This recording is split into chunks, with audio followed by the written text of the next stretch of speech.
Buenas tardes a todas y todos. Entonces, hoy es la segunda sesión del seminario de profesores de la Escuela de Salud Pública de este semestre.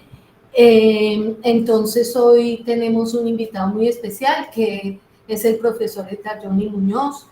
Edgar Johnny es médico, luego estudió epidemiología, luego psiquiatría y luego hizo el doctorado en salud. Entonces, su tema es cine y salud y pues le voy a dar la palabra para entonces comenzar este seminario. Muchas gracias, Edgar. Bueno, muy buenas tardes para todas las presentes. Voy a compartir la presentación. Por favor, me dicen si están viendo adecuadamente. Es que ya compartí pantalla y quiero... ¿Sí están viendo? Sí, se está viendo, se Sí. está viendo. Bueno, muchísimas gracias por confirmarme. Bueno, entonces, pues la presentación de hoy, pues hago la aclaración que también hizo la profe Olga la semana anterior, en el sentido, pues, que estamos intentando que queden todas estas presentaciones grabadas, es el interés de la profe Olga. Entonces, si de pronto ya la escucharon esta presentación que la hice hace como 6 meses, pues por favor me disculpan si repito algunas cosas, pero pues bueno, la idea es igualmente complementar y pues he ampliado algunas poquitas cosas de esta presentación. Lo primero que voy a decir es que pues quiero como contextualizarlos porque pues algunas personas ya me han escuchado con este cuento y de pronto otras no tanto y tal vez lo que vaya a decir hoy resulten en obviedades frente a digamos, las utilidades o las potencialidades del cine para la investigación sanitaria, pero pues desde hace rato hay personas y profesores, digamos, de acá de salud que estamos interesados en incorporar cosas que tengan que ver con arte en la exploración o investigación en salud. Pues una discusión que por supuesto toca decir que pues en otros espacios ni siquiera se da, ¿cierto? O sea, los etnógrafos, los comunicadores sociales y si de pronto hay alguien por aquí presente, pues nos podrá decir justamente o confirmar justamente eso, ¿cierto? Ni siquiera es como un tema que se trate. Pero pues acá en salud creo que de todos modos es necesario detenernos a pensar un poquito en las, digamos, relaciones teóricas que se pueden encontrar entre el arte, en este caso específico el cine, y con la ciencia, porque en últimas al trasfondo que queremos llegar es a poner en tensión arte y ciencia, así como unas categorías, digamos, muy importantes para la investigación en salud. Y digo que son muy importantes porque el arte ha hecho muchas cosas interesantes que nos han aportado mucho a la salud pública, ¿cierto? A lo que antes llamado medicina social, que es un término que a mí personalmente me gusta muchísimo. Eh, y entonces, pues la idea es como ampliar un poco ese panorama y mirar las relaciones, mirar las posibilidades y sobre todo ver las imposibilidades, digamos, de este tratamiento de la información. Entonces, para empezar, como un pequeño abrebocas sobre el asunto de arte y ciencia, voy a darles una pequeña propaganda. Tenemos un curso que hicimos entre Fabián y yo de arte y ciencia que estuvimos ofertando, pero en esta cohorte nadie se logró matricular, quizás porque no hubo la suficiente difusión, pero pues la idea es que este tipo de cosas no sean aisladas, sino que las podamos articular con estos procesos, digamos, como ya más serios, académicos, de largo aliento, para el doctorado en salud y en general para los doctorados de la universidad. Entonces, un poquito para empezar con la discusión o con mostrarles cómo el debate que estamos intentando fomentar, el supuesto de partida es que, pues, para nosotros, o por lo menos para mí, la ciencia del arte son órdenes sociales que cumplen funciones específicas, ¿cierto? Pues por orden social entendemos cualquier tipo de organización que tenga, pues, digámoslo así, su estructura, su jerarquía y demás. Y así como son, por ejemplo, pues el campo de lo jurídico, pues la ciencia y el arte también tienen como ese tipo, digamos, de ordenamiento. Eso quiere decir que son diferentes, ¿cierto? Porque la ciencia pues apunta generalmente pues a transformar la realidad, o sea, la ciencia tiene una cuestión práctica que implica una transformación de la realidad, si no pues básicamente sería como una cosa muy onanista que no tendría ningún sentido, o sea, la ciencia por definición debería o tiene que apuntar a la transformación de la realidad. En cambio, el arte no necesariamente tiene que hacer eso, pero sí es un orden social que incomoda. Por lo tanto, pues están fuertemente relacionados, ¿cierto? Porque muchas veces las cosas que finalmente aborda el arte, pues tienen que ver con los mismos, digamos, las mismas cosas que la ciencia intenta trabajar. Eh, entonces, aunque no sean iguales, están fuertemente relacionados. Hay unos artículos muy interesantes que muestran cómo, por ejemplo, algunas obras de arte se meten con cuestiones biológicas tratando de mostrar las similitudes, por ejemplo, de obras de arte que exploran el ambiente celular. Y Discúlpame, Edgar, ¿has pasado las diapositivas? No, todavía no. solamente llevo Ah, esto. perfecto. No, es que me da susto que de pronto no se vieran. Qué pena, No, gracias. no, no, todo bien. Y en ese mismo sentido, pues entonces hay como tanto producción artística que tiene cierta mímesis con la ciencia como producción científica que termina teniendo una mímesis con el arte. En última, ¿esto qué quiere decir? Pues que ambas hacen procesos de simbolización y que tienen una multiplicidad de expresiones. Cada parcela del arte o de la ciencia tiene su propio lenguaje, ¿verdad? Y cada parcela también tiene su, digamos, su teoría especializada, la filosofía de la ciencia o en este caso la filosofía del arte. Y en algún sentido están todas relacionadas con la filosofía política. Esto implica que, por supuesto, sus métodos son rigurosos, es decir, así digamos, el arte no produzca una cuestión científica, sus métodos son igualmente rigurosos. Por ejemplo, solamente pensemos en la rigurosidad que implica interpretar una obra de Bach, ¿cierto? No es una cosa que simplemente se dé como por un salto poético, eso requiere una rigurosidad técnica y no solamente como el asunto del salto poético tan nombrado en los procesos artísticos. Y por supuesto, ambas cosas, tanto el arte como la ciencia, pues son prácticas que vienen directamente o que nacen directamente de la técnica, es decir, el ser humano siempre ha procurado tener un desarrollo técnico en su quehacer cotidiano y tanto el arte como la ciencia pues han tenido diferentes desarrollos, pero en últimas provienen de esta necesidad, digámoslo, de practicidad de hacer las cosas, es decir, los artefactos que utiliza la ciencia son tremendamente necesarios para poder hacerla, ¿cierto? Es un poco lo que los antropólogos médicos terminan describiendo. Bruno Latour, por ejemplo, es un tipo que se dedica mucho a hacer una investigación en relación con el ámbito científico, poniéndole mucho cuidado a los objetos que lo permiten.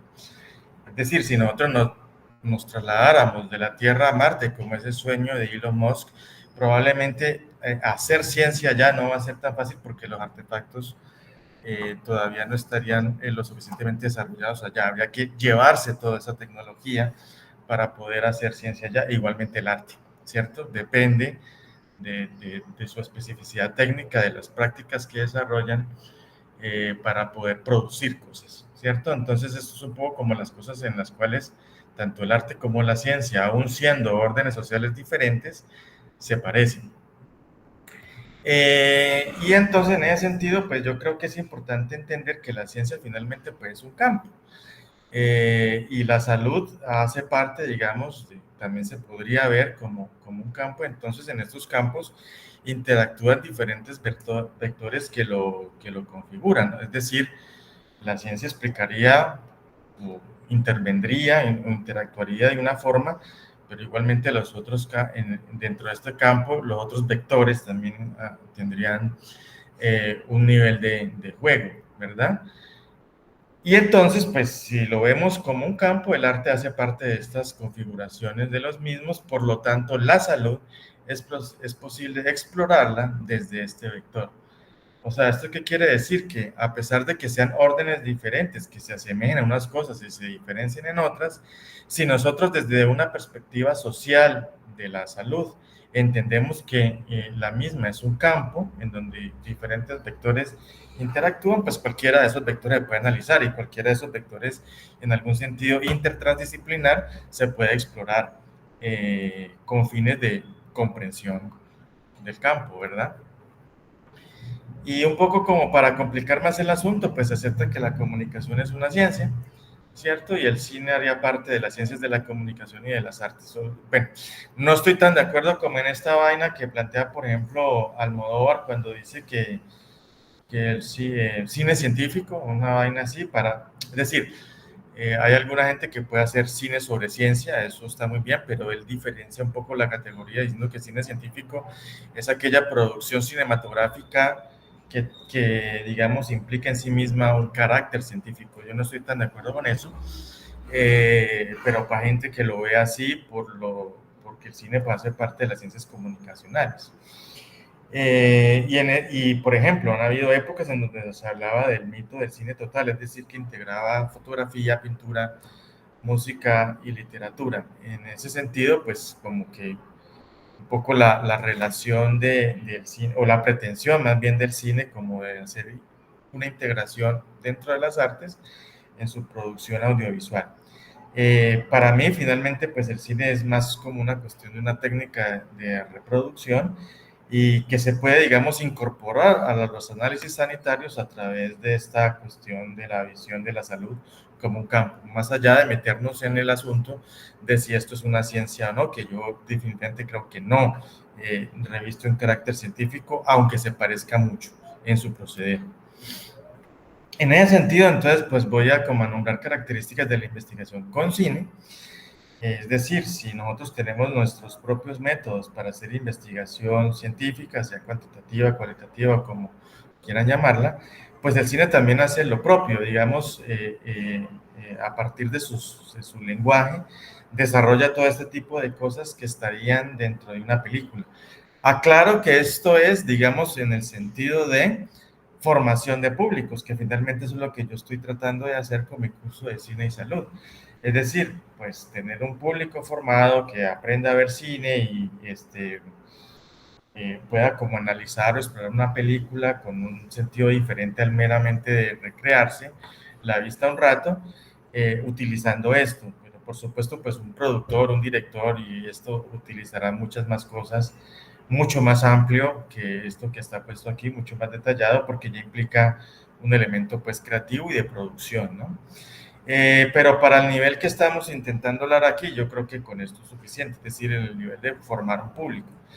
Entonces, aquí habría que ponerle cuidado, pues primero el lenguaje cinematográfico, que lo podemos ver en la puesta en escena, como son las cosas del escenario, vestuario, iluminación y reparto, en el guión, en la fotografía también y sobre todo en la composición de planos, es decir, la imagen, lo que digamos en teatro se conoce como una escena, pues en el cine se conoce como planos, y todo, digamos, la relación que existe entre la composición de los planos y el desarrollo de una semiótica de la imagen, o sea, la imagen que produce el cine siempre nos está intentando decir algo, nos está comunicando una idea y en ese sentido, pues, digamos, la imagen lo que está haciendo es reproduciendo un lenguaje, ¿cierto? Pero también hay cosas que tienen que ver con el sonido también puede significar cosas, el ritmo de una película, la relación de aspectos, ¿cierto? Que hace o que da cuenta del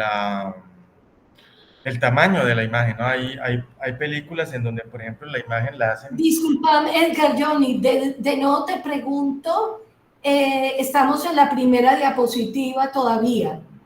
¿Todavía está Es, en la primera diapositiva? sí, eso fue lo que te pregunté, No, pero yo cuando me preguntaste, en la primera, yo estaba sí, en la primera, pero ya voy en no sé qué será que hago. Ahí están viendo no, no has compartido. la compartida. Pues sí había compartido, No, pero no, sí, la retiro. exacto. No, habías compartido, pero en este momento no estás compartiendo. Bueno, miramos ahí ya están viendo.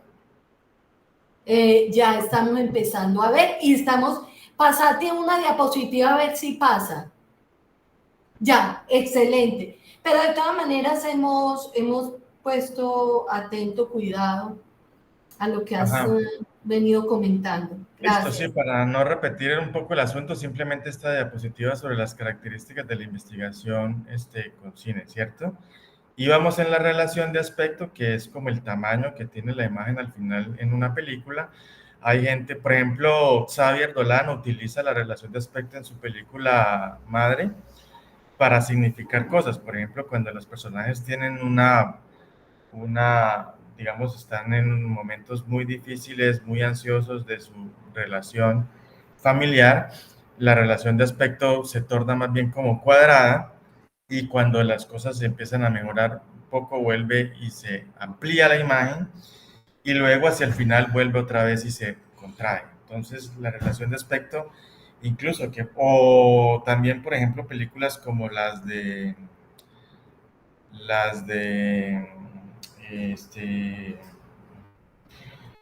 ahorita se me olvida el nombre de este director que sacó una película del año pasado, que sacó esta película, ¿cómo es que se llama? El Hotel Budapest. Alguien que me recuerde de ¿Cómo es que se llama? Se El llama. Gran Hotel Budapest. Este es de Sí, se me olvidó el nombre, es un director Wes que. Anderson. ¿Ah? Wes Anderson. Wes Anderson. Entonces, en el Gran Hotel Budapest, dependiendo de la época del hotel que se está contando la película, así mismo la relación de aspecto. Entonces, utiliza la relación de aspecto propia de los años 50, 60, 70, independiente, que va como acorde con la cronología, digamos, del mismo hotel. Y son formas, digamos, de la semiótica de la imagen de significar cosas finalmente en la película. Y lo último, esto del discurso diegético versus el mimético. El cine es sobre todo, pues, un ejercicio de creación, digamos, de una narrativa que tiene su propio, digámoslo así, universo. O sea, no es una cosa hecha como a imagen y semejanza de lo real, o que pretende en algún sentido emular esa realidad, sino interpretarla en su propio universo, en su propio lenguaje. Por lo tanto, pues está esta cuestión de un discurso más bien diegético, y no mimético. Por ejemplo, la ciencia tal vez intentaría hacer cosas más dentro de la mímesis, pues no es sino coger un libro de fisiología tratando de entender esos modelos para darnos cuenta que la ciencia no es que esté metida como en su propia narrativa, digámoslo así, pues muy creativa, sino que intenta representar cosas lo más fiel posible a la realidad, pues que con el tiempo cambian dependiendo, por supuesto, del avance científico, es otra cosa, ¿cierto? Pero el cine nunca tiene esa pretensión. El cine siempre hace su propio mundo para decir las cosas que le interesa decir.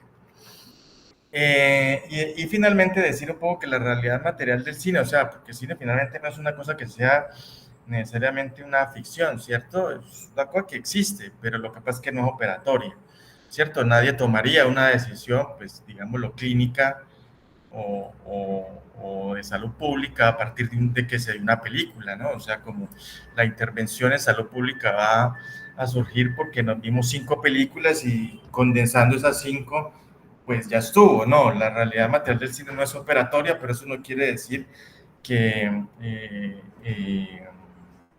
no se base en cuestiones, o que lo que se produzca finalmente sea como un idealismo, ¿no? Que yo creo que es una cosa bien importante que tengamos en cuenta y que la diferenciemos. Está basada en la realidad, produce una realidad material, pero la cual no es operatoria.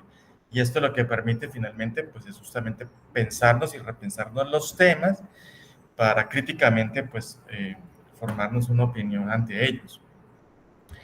Sí, esta aclaración la hago porque ustedes entenderán que el cine tiene una clasificación muy clásica de cine de ficción, cine de no ficción, eh, haciendo pues alusión esta última al cine documental, pero pues a mí me interesa como dejar claro el punto anterior para decirles simplemente que para Para mí la ficción no es simplemente, digamos, una producción fantasiosa, sino que es una producción que emerge de las realidades en las cuales y de las épocas en las cuales las películas se producen. Y esta ficción es la que no tendría pues un valor operatorio en la sociedad, pero eso no quiere decir que no sea importante porque justamente tiene la posibilidad de reflexionarse en relación con la realidad que aborda. Entonces, bueno, el cine de ficción es todo el cine que conocemos pues como las películas propiamente dichas, que pudiéramos simplemente decir que se clasificarían en tres tipos: el blockbuster, cada vez menos frecuente; el cine de algoritmo, que está hoy en día muy de moda, el realizado a través de inteligencia artificial, muy propio de las plataformas digitales. Hoy en día tenemos cantidad de películas hechas a través de algoritmo de inteligencia artificial, el guión pues. Y el cine independiente, que se intenta como conservar como el bastión pues de la investigación y de la experimentación, ¿cierto? Porque es el cine que no consume sino un público como más pequeño, que llega a menos gente, pero que se da justamente por la misma razón, pues el lujo de hacer procesos de experimentación. Digamos, un blockbuster, Christopher Nolan no pudiera hacer un cine independiente, como experimental y muy así, porque a él le interesa construir blockbuster y que las salas se llenen. Entonces son como objetivos muy diferentes dentro del cine de ficción. Pero esto no quiere decir que uno no pueda encontrar incluso dentro del cine de blockbuster, el cine de algoritmo sí lo descarto por completo, pero el cine de blockbuster, películas que permiten análisis sanitarios. De hecho, pues Oppenheimer es una película que estuve muy tentado a traer hoy como ejemplo de lo que sería analizar un tema sanitario con un blockbuster. Y por otro lado tendríamos el cine de no ficción y su relación con la investigación, pues básicamente el cine documental. Y por supuesto, pues aquí hay un mayor compromiso político y ético frente al asunto, sobre todo si se está haciendo etnografía pública, porque se intenta pues retratar un aspecto de la realidad que es del interés del director y de la productora. Por supuesto que hay una intencionalidad, por supuesto que hay una visión, digámoslo, si lo queremos llamar de esa manera, más de nuestros territorios subjetiva por parte de la película, pero pues bueno, eso no quiere decir que no se puedan decir cosas. De hecho, pues seguir pensando que la ciencia es aséptica por el hecho de garantizar el método científico y seguir pensando de manera ingenua que, que eso es, digámoslo, éticamente, digamos, lo mejor o deseable, ¿cierto? Siempre hay una intencionalidad que, digamos, que va más allá de simplemente controlar sesgos, controlar confusión y este tipo de cosas, digamos, propias de, por ejemplo, el ejercicio epidemiológico. Entonces, teniendo en cuenta esta diferenciación, tendríamos como tipos de investigación con el cine. Dentro del cine documental, pues yo creo que todos hemos visto los documentales basados en ciencia, son muy interesantes, ¿cierto? Hay un cine documental hay de mucho tipo, pero a mí me interesa como plantear esta diferenciación entre cine documental y etnografía pública, porque aunque se parece mucho, la etnografía pública, digamos, en cierto sentido es mucho más rigurosa en su investigación y finalmente es como que utiliza el cine como un medio para mostrar resultados, ¿cierto? Un poco en el sentido que Johnny Saldaña lo propone, ¿no? Un profesor de Estados Unidos que trabaja mucho todo este asunto de cine, teatro, en investigación cualitativa en salud. Y bueno, también hay muchas posibilidades de reinterpretación de un fenómeno, como es el caso que les voy a mostrar más tarde, en donde cualquier subgénero del cine de ficción tendría cabida. Y hay cosas como las cosas mixtas, en donde vemos documentales ficcionales o ficciones documentales, ¿cierto? Para mí, digamos, el mejor ejemplo de este tipo de cosas es el cine que hizo aquí en Colombia Marta Rodríguez, en donde introducía en documentales muy, muy serios, muy rigurosos, muy interesantes, sobre la realidad política de este país hace algunos años. Ella metía algunos planos totalmente creados, llenos de simbolismo, llenos de cosas que en algún sentido complementaban la descripción del documental. Es decir, hay elementos ahí ficcionales que simplemente apoyan o refuerzan todo el sentido de la película. Y también hay documentales falsos, muchísimas películas son grabadas en estilo documental, eh, o incluso como video casera, como es el caso de la bruja de Blair, que era como grabado aparentemente como una grabación espontánea, y pues se trata de una película, sino que utiliza el formato como del documental o de la grabación casera para producir también en este caso pues un significado, ¿no? En el que está viendo. Entonces toda esta cuestión para simplemente decir que el cine pues como método pedagógico tiene muchas posibilidades, y a nosotros nos sirve, digamos, la producción cinematográfica como pretexto para analizar un tema en particular. En ese sentido, nos auxiliamos de la curaduría del cine y de la crítica del cine para hacer este ejercicio, ¿cierto? Por supuesto, eso produce un conocimiento de segundo orden, porque ya hemos dicho que el cine no tiene, pues, un carácter operatorio entre la realidad, ¿cierto? Que sí es lo que haría la ciencia, pero esto nos permite, pues, por lo menos en términos del pensamiento crítico, introducir unas discusiones que posiblemente la ciencia no lo permite. E indiscutiblemente es mucho más popular en días en donde justamente la universidad tiene que competir, y estamos en un nivel de competencia contra TikTok y demás cosas, pues el cine nos puede auxiliar un poco en esta tarea, en esta competencia, ¿cierto? Y bueno, un poco la idea es como mostrar un ejemplo. Esto no va a hacer mención. Voy a mostrar un ejemplo con una película del año pasado eh, que se llama El Conde. Que qué pena de pronto no en el correo no puse esa información para que de pronto se lo hubieran visto, pero igual hago un análisis sin spoilers. Y antes de eso, pues como esta frase del famoso Billy Wilder en un documental sobre él, se llama Billy Wilder Habla, que cuando empiezas a escribir una película no tienes una página en blanco, tienes 4 millones de ideas que hay que ordenar para que salga algo bueno de ellas. Nadie empieza de cero, se empieza con demasiado. Un escritor tiene que ser un poeta, pero también un arquitecto, un organizador y un contable. Todo tipo de cosas entran en juego a la hora de plasmar la idea en 130 páginas. Se los traigo a colación porque yo quiero que piensen en todos los procesos de investigación en los cuales han estado, a ver si esto que dice Billy Wilder sobre una película no se parece tremendamente al ejercicio de un investigador, ¿cierto?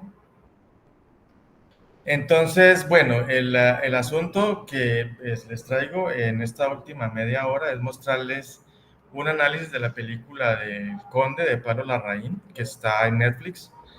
Y la idea, pues, es pues, justamente como mostrar todo esto que les acabo de decir en un sentido teórico, mostrarlo aplicado al análisis de esta película, que me parece muy importante y muy pertinente, sobre todo para entender la cuestión de la violencia y la salud. Entonces, bien, un análisis contextual primero del director, pues esta película, El Conde, es la última película de un director muy particular, chileno, que ha explorado en muchas de sus películas la dictadura de Pinochet y sus conexiones con la sociedad chilena contemporánea.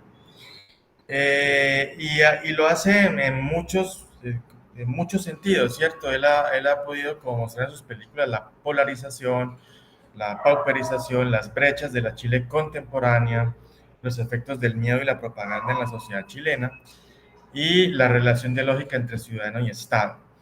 Entonces es un director cuyo interés siempre ha estado muy en lo social, muy interesado en los fenómenos de la violencia y de la dictadura. Estas son sus películas. Fugas, una película, pues realmente es su ópera prima, muy, muy mala. Pero después aparece una trilogía que se llama la Trilogía de Chile, que está en Tony Manero, Postmortem y No. Las tres son dedicadas a la dictadura. Tony Manero ocurre durante la dictadura y es la historia de un tipo que es un asesino serial, el cual pasa casi que desapercibido, porque el aparato estatal está destinado a buscar puros comunistas y no necesariamente un asesino en serie es de su importancia. Pareciera una vaina surreal, pero es un asunto que la película trata con una seriedad muy, muy importante y muy impactante también. Postmortem también es una película sobre las desapariciones y lo que la gente de a pie le tocó hacer en el contexto de la dictadura, eh, eh, pues labor administrativa inclusive, para, digámoslo así, entre comillas, gestionar las masacres. Y no es una película que narra todo el proceso de el plebiscito que se hizo en Chile cuando se le dio fin a la dictadura y cómo fue todo el proceso de las personas involucradas en las campañas mediáticas, tanto del el no como el sí, ¿no? El no era para que no siguiera Pinochet en el poder. Luego está El Club, que es una película que también está ambientada en la sociedad chilena, sobre la pederastia dentro del clero. Luego viene un momento de internacionalización del director, con películas como Neruda, Jackie, Emma y Spencer. Y finalmente El Conde, pues que es una película en donde retorna al tema de la dictadura, pero pues con la alta, digamos, factura de Netflix. Es decir, aquí ya hay, o sea, estos Tony Manero, Postmortem y no, son películas, digamos, con presupuestos muy chiquitos. El Conde es una película de Netflix, tiene un presupuesto amplísimo, pero en algún sentido, pues retoma todo el tema de la dictadura con toda la fiereza. Digamos que toda la plata que le pudo haber dado Netflix no impidió que la fiereza del director, digamos, se apaciguara, todo lo contrario. Y entonces también, antes de seguir con el análisis, decir que esta tendencia a hacer cine está más que esparcida en Latinoamérica. Pues nosotros tenemos ejemplos como Rodrigo de No Futuro o la película animada Pequeñas Voces, o aquí en Cali la película Pura Sangre de Luis Ospina, ¿cierto? Y otras tantas de Latinoamérica como La Teta Asustada o la famosísima Voces Inocentes. Entonces no es una tendencia pues de la raíz solo, es una cosa que, o sea, cualquier 500 películas sobre el tema hay, y esta es una más dentro de esa tradición de cine de denuncia muy propia de Latinoamérica. Y sobre Chile, pues decir que, digamos, el caso en particular que narra esta película, aunque hay muchas cosas de ficción, estamos hablando de una Chile que instaura el neoliberalismo por vía de la dictadura y en donde la democracia subsiguiente tampoco es que haya sido pues el gran cambio porque favoreció las políticas neoliberales también, ¿cierto? Y esta, digamos, como esta historia de la dictadura y de la democracia subsiguiente, pues en la sociedad contemporánea se han heredado los problemas, hay una polarización, hay una cosa más o menos parecida a lo que ocurre acá. Y pues ustedes saben que la influencia del macartismo en Latinoamérica ha sido muy importante para, para promover esta polarización social. Y démonos cuenta que la investigación social contemporánea en Chile pues ha privilegiado asuntos como la integración simbólica del pueblo mapuche antes que la promoción misma de una mejora sustantiva de estos pueblos. Aquí hay unos intereses muy interesantes pues de como analizar en términos del campo de la salud, porque muchas veces se termina promocionando el indigenismo antes que la vida digna de los indígenas, por ejemplo. Pero también hay cosas como, por ejemplo, que muchas de estas organizaciones de mapuches están financiadas directamente por ONGs que están localizadas en Reino Unido. Entonces son como cosas, vectores geopolíticos que terminan coincidiendo en esta realidad chilena y que en algún sentido la película intenta abordar. Entonces, para mencionarles como por componentes el análisis de la película, voy a empezar con la puesta en escena, pero antes les digo, pues esta es una película que básicamente se la resumo sin ningún spoiler. Trata sobre Pinochet, el cual es un vampiro que tiene como 250 años, está retirado como exiliado, con unas ganas enormes de morirse. Y en este estado de deterioro la familia va y lo visita, básicamente buscando la herencia. Y la película trata sobre esto, cómo a nivel, digamos, familiar se empiezan a producir las tensiones por obtener dinero, que es lo que todos están buscando. Entonces, por componentes, primero la puesta en escena, el escenario es una cantidad de cosas que detallan el tono sarcástico de principio a fin en esta película, la presencia de guillotinas, tumbas, cuadros de presidente, porcelanas muy bien cuidaditas, este tipo de cosas que aparentemente parecerían como de un cine de terror y demás, son puestas al servicio de una sátira bien importante. La capa que utiliza Pinochet, ¿cierto? En el sentido de mostrarlo como aquel vampiro que succionó un país entero. Es una película lúgubre con muy pocos momentos de luz solar directa y una sola parte a color que no se las digo para no arruinar la película si se la quieren ver. Este es un fotograma de la película, ahí está el tipo sobrevolando la ciudad. Y todo el tono de la película es muy así, ¿no? Es muy oscuro, muy lúgubre, y como les digo, con una sola parte a color. El reparto, pues aquí la Larraín regresa a sus actores de confianza, gente que ha trabajado en todas esas películas que les mencioné, sobre todo Antonia Sagers, que fue su esposa y ha sido como su musa. Aquí también aparece con un papel protagónico de Jaime Badel, que es el que hace de Pinochet, un papel pero sobresaliente, un trabajo muy interesante. Y bueno, esta, digamos que mezcla a sus amigos de toda la vida con otro tipo de actor,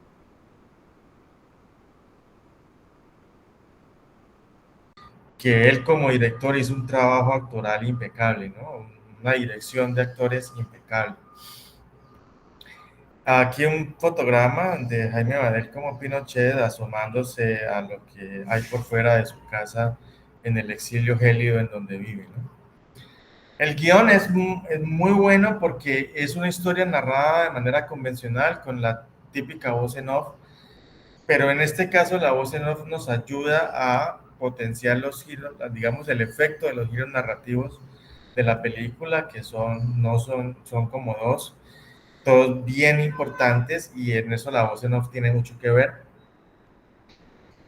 Como el asunto es sobre vampiros y demás, yo creo que es interesante cómo logra enganchar la gente joven que le interesa estas historias. Venimos de una tradición de cine de vampiros muy grande, no solamente por la saga de Crepúsculo, o sea, hay un sinfín de películas eh, desde Nosferatu hasta el día de hoy. Y esto se engancha, pues, permite enganchar a la gente joven con el público adulto que ya conoce y quiere escuchar al menos una reinterpretación de la historia de la dictadura.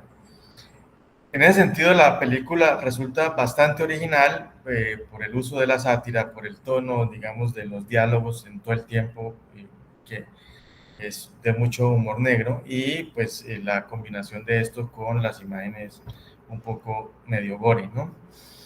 Eh, y con unas críticas, en ese sentido, el director se permite hacerle muchas críticas a la sociedad chilena y plantear un análisis de la violencia importante. Este es otro de los fotogramas de una monja que supuestamente tiene la misión de ir a acabar con el vampiro, ¿no? Enviada pues por la curia, y tiene un papel muy importante dentro de la película. Esta es la familia del tipo, esos son todos los que van a buscar la herencia, y describe muy bien, digamos, los asuntos que tienen que ver con temas de raza, con temas de estrato socioeconómico, los diálogos que esta gente ofrece en entrevistas, pues, que le hace la monjita a cada uno de ellos, son diálogos que muestran muy bien todos estos problemas de polarización, racialización en la sociedad chilena contemporánea. Y la fotografía pues es impecable, maneja un blanco y negro muy sobrio. Como ya les he dicho, un solo plano a color, y los planos son a veces tremendamente lentos. Algunos de esos planos recuerdan ese cine clásico de western de John Ford, y es una película que sabe cómo balancear muy bien los planos gore con las vainas y los asuntos cotidianos de la vida de un tipo que está, digamos, en su senectud. Entonces el horror fantástico y la realidad conversan en la película de manera eh, pareja, y lo más interesante es que muchas veces resultan más horrorosas las conversaciones cotidianas de estos personajes que las propias imágenes, digamos, de asesinatos que puede mostrar la película, ¿cierto? Los planos de la casa misma en medio de un desierto gélido son tremendamente buenos para simbolizar esta ausencia de empatía que existía por lo menos en esta clase dominante de la dictadura en Chile. Esto es a lo que hago referencia, el ambiente de este desierto gélido en donde se desarrolla toda la película. Este es el mayordomo del conde. Una imagen al interior de la casa, un fotograma donde está reunida toda la familia. Miren lo que les digo, digamos, sabia distribución en el plano de todos esos objetos que hacen parte, digamos, de esta casa, la simbolización del poder, de la ausencia de empatía, el pensamiento como casi pues, psicopático de estos personajes. Entonces, otro elemento importante, pues la música que cumple una función fundamental en toda película. La música es importantísima. Hay muchos ejemplos en YouTube de la misma escena con diferentes tipos de música y cómo el sentido cambia. En este caso me voy a referir solamente a la marcha Radetzky, una marcha militar creada para homenajear el triunfo de Austria en unas guerras contra el norte de Italia, en una época donde Italia pues estaba también como apenas configurándose, y entonces es compuesta por Johann Strauss padre para homenajear este triunfo militar. Y por supuesto es una exaltación del nacionalismo austriaco. El tono de esta marcha, pues como toda marcha es un tono mayor, que le da pues como mayor epicidad al asunto, y es un canto popular, digamos, de la época de los soldados. Y la marcha Radetzky es utilizada en esta película en la introducción de la película, ¿sí? En la primera parte, digamos, la primera secuencia, los primeros fotogramas que uno ve colocan la marcha Radetzky, y les voy a mostrar un poco cómo lo hace Larraín y por qué el tipo, a mi manera de ver, es casi genial para mostrarnos, digamos, cosas con las imágenes y significar cosas y hacer incluso, pues, síntesis de toda la película con menos de un minuto. Durará esta presentación general. Empieza, digamos, un fonógrafo funcionando dentro de la película. Entonces la música extradiegética se vuelve diegética y empiezan a aparecer estas cosas antes de ver a los personajes. Un libro que se llama Chile, ayer y hoy, que es un libro de fotografías que mostraba la transición de Allende a Pinochet, en donde más o menos decían que lo de Pinochet era el orden y una maravilla, ¿cierto? Es decir, este orden nos daba, en algún sentido, les daba a los chilenos, entre comillas, pues una felicidad. Un libro de propaganda, evidentemente. Algunas películas de VHS aparecen en estos primeros fotogramas, y miren ustedes que hay de todo, y es un poco la influencia del director. Hay cosas que tienen que ver con el humor, que tienen que ver con el cine de terror, con el cine, digamos, psicológico y demás. Y yo creo que son películas que nos dicen un poco como el sincretismo o el tono general que tiene la película, ¿no? Dónde está como parada. Pero también nos muestra un par de soldados de plomo nazi, un tanque junto a un volumen de la enciclopedia del hogar.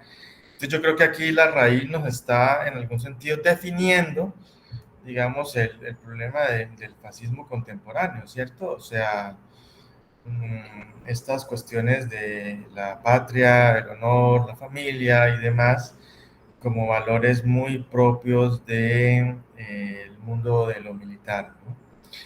Finalmente, una basílica de cristal. En este momento Pinochet se despierta, hay un plano general de la casa, se hace silencio, se termina la marcha, y la voz en off que les comentaba al principio comienza diciendo esto, que es muy llamativo. Dice naturalmente, o sea, lo pone en el plano de lo natural, no es una cosa que se da por, o sea, está naturalizando una cuestión que no es otra que la violencia, ¿cierto? Naturalmente, nuestro querido conde ha probado sangre en cada esquina del mundo, o sea, no tiene nada de natural, ¿cierto? Pero aquí lo que está haciendo la película es justamente diciéndonos que la violencia no es un fenómeno natural, pero que está siendo naturalizado en nuestras sociedades. Así arranca la película y si ustedes se dan cuenta, un sincretismo tanto de los asuntos de la dictadura de Pinochet, digamos, aquí sí, los idealismos que estaban en juego allí, pero también como un asunto, digámoslo, eh, finalmente un análisis de la violencia y que se plantea como en decadencia porque aparece la basílica de cristal. Esta cuestión de la decadencia es interesante en la película, no se las digo para no arruinar el asunto, pero si se la ven, pónganle cuidado porque en esta primera parte nos está como anticipando que es una postura ideológica en decadencia. Bueno, un poco los planos de Pinochet comiendo corazones y ese tipo de cosas aparecen mucho en la película. Es interesante porque trabaja temas sensibles de la sociedad chilena con potentes metáforas visuales.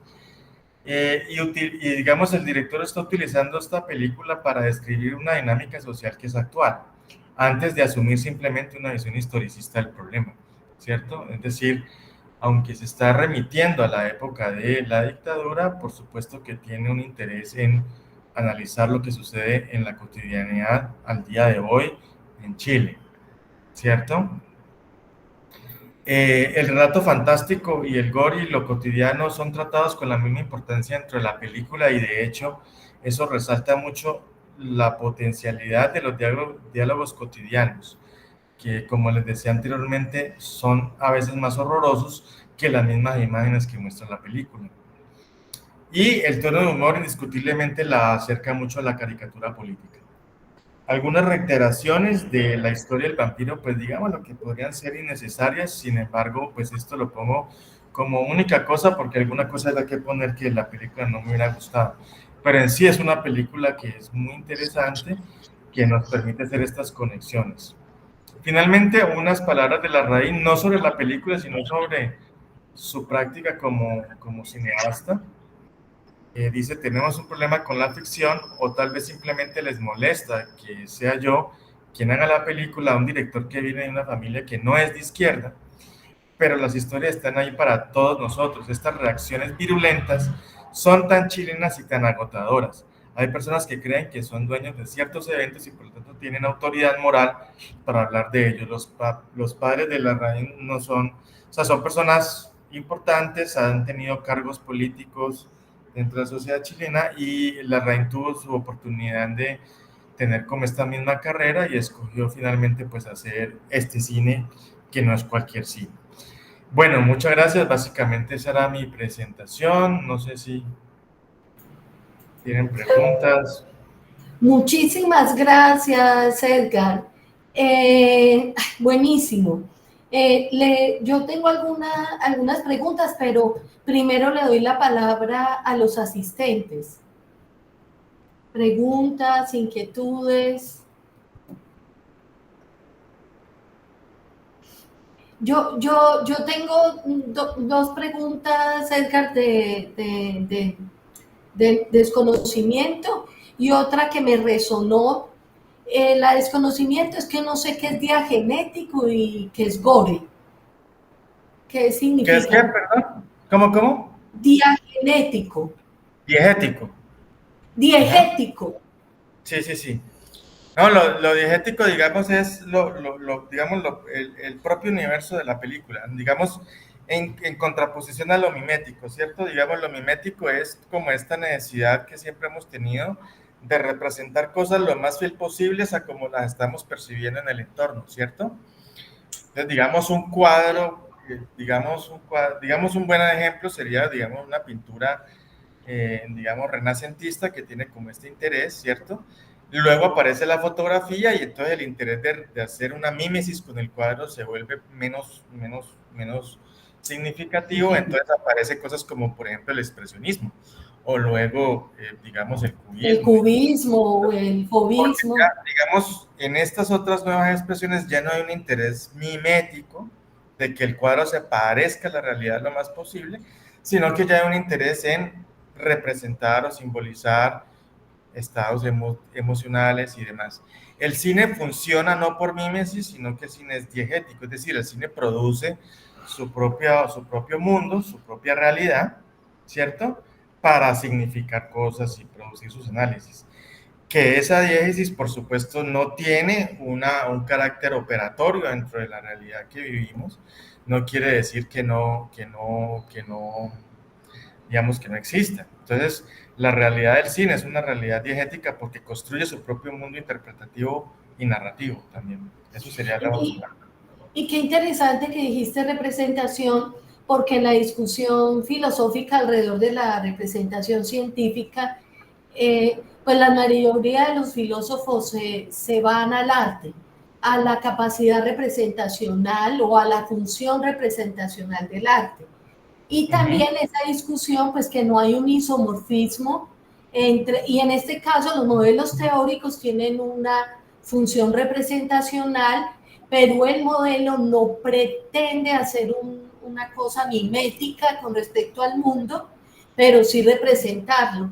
Entonces me parece muy interesante porque yo creo que ese es también como un vínculo entre el arte Claro, y la ciencia, ¿sí? El claro, carácter representacional. claro, sí, sí, indiscutiblemente, aunque como lo decía al principio, obedezcan a órdenes diferentes, hacen cosas tremendamente parecidas. Ujú. Claro, perfecto. Luceli alzó la mano. Sí, buenas tardes. ¿Me escuchan? Sí, Sí, señora. Bueno, buenas tardes, doctor Edgar. Excelente su presentación, me gustó mucho. gracias. Eh, digamos que yo soy psicóloga con maestría en salud pública Ujú. y digamos que una de mis inquietudes, y por eso me llamó mucho la atención su tema, está relacionada con la forma de intervenir, más desde la intervención que la investigación, ¿no es cierto? ¿Cómo? Y mi pregunta es, desde sus experiencias, desde su conocimiento, desde las investigaciones que se han realizado, como desde qué parámetros o cómo podemos nosotros utilizar el cine para intervenir en todos estos procesos de salud, de enfermedad, tanto física como mental, ¿sí? Cómo trabajamos en la promoción, prevención, cómo trabajamos en el tratamiento. Entonces, me gustaría ver cómo desde su experiencia un poco, cómo enfocar desde la intervención esto del cine y del arte, especialmente cine. Bien, Muchas pues gracias. digamos, la primera, pues muchas gracias por la pregunta, está muy interesante. Lo primero que habría que decir allí es que una cosa fundamental es sobre todo el tiempo. Como cualquier intervención, ¿cierto? Requiere un tiempo suficiente para poderla llevar a cabo. En ese sentido, pues digamos, la etnografía del performance es, aunque un poquito en desuso hoy en día, sigue siendo, digamos, la que dicta un poco el asunto. Cómo utilizar el arte finalmente, proceso de intervención, a través de cosas que tengan que ver con lo performático, que se pueda etnografiar por mucho tiempo, al menos, pues, no sé, 6 meses. Hay gente que hace etnografía por años, ¿cierto? Pero por lo menos un tiempo que la cosa implique no solamente ir a ver una película puntualmente como hace Cine Colombia, que lleva una pantalla inflable a cada pueblo de este país y pues presenta una película, pues eso es una cuestión meramente recreativa. Ujú, Para uno poder total. hacer una intervención tiene que pasar tiempo. Y allá habrían como dos posibilidades. Una es, digamos, utilizando lo que les he mostrado hoy, es decir, utilizando las películas para criticar cosas, para desde una perspectiva crítica entrar a un tema, ¿cierto? Y la otra posibilidad, de la cual pues no hablé hoy, es ya pues producir cosas, ¿cierto? Entonces, una de las cosas que tengo yo como la intención de ver si puedo hacer en otros semestres es no solamente un curso sobre crítica de cine y salud y eso, sino también algo de producción, pero es obviamente chiquito, porque pero hacer film minutos. Y entonces la gente, muy como orientado en esos trabajos de etnográficos, en donde se les pasa como instrumentos como la fotografía a los participantes para que ellos mismos puedan captar la realidad. Con el film minuto se puede hacer exactamente lo mismo. Y esto ha tenido unos resultados muy interesantes porque los muchachos se van con el celular, se consiguen cualquier gimbal o trípode medio hechizo y hacen film minutos y hacen el guión y todo el cuento. O sea, se trabaja ya no solamente como en este sentido de formar un público, que sería la parte que hemos visto hoy de crítica, sino que también se trabaja el asunto de producir audiovisualmente algo. Ni siquiera un corto, un film minuto. Pero los resultados muy interesantes. Y hay inclusive festivales de cine que son así pequeñitos, pero que evalúan puros minutos de gente haciendo cosas en salud. Entonces, yo creo que esas serían como las tres cosas: etnografía del performance, formación de públicos y producción audiovisual, pues propiamente dicha, sobre todo lo que cueste menos, como los minutos, que pues todo es autogestionado y no hay que hacer mayor cosa.